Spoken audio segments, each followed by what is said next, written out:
Sabat sa Cabuyao, Laguna ang aabot sa 40 milyong pisong halaga ng mga substandard na bakal na posibleng ipinadala umano sa Leyte para sa rehabilitasyon ng mga nasalanta ng bagyong Yolanda.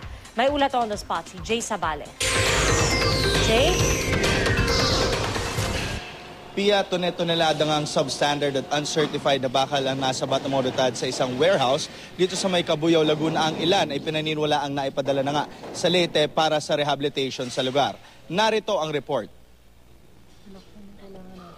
62 bundles ng 500 pieces per bundle na deformed steel bars, isang 10-wheel truckload ng unbranded o unmarked steel wires, 4,555 pieces ng GI pipes na may iba't ibang sukat at 7,126 unbranded GI pipes na may iba't ibang ding sukat na may pawang walang mga Bureau of Philippine Standard license ang hinahakot ngayon dito sa South Luzon Steel Industrial Corporation sa Banli, Cabuyao, Laguna.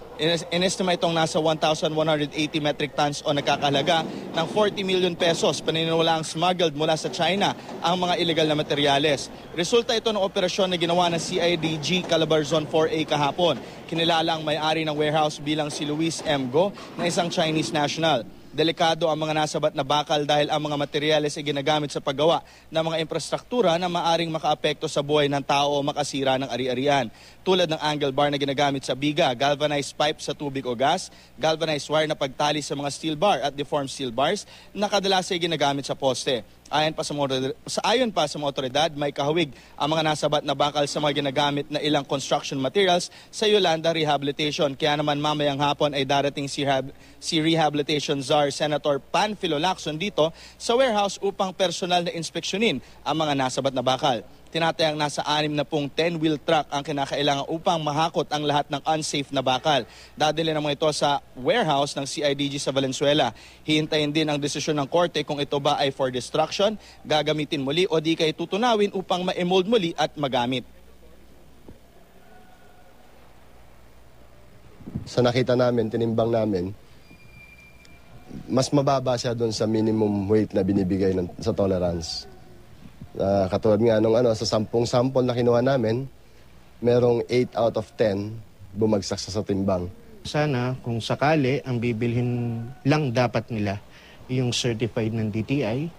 So meaning pumasa sila sa product standards na nire-require specific sa product.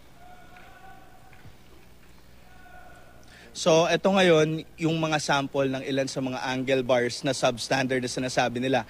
Ito yung ginagamit na biga sa ating mga bahay.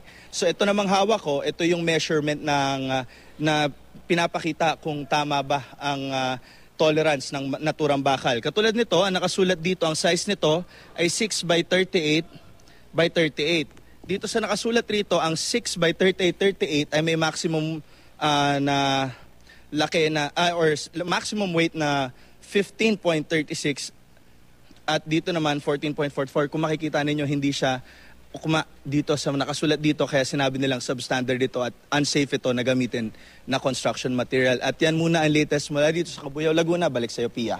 Maraming salamat, Jay Sabale.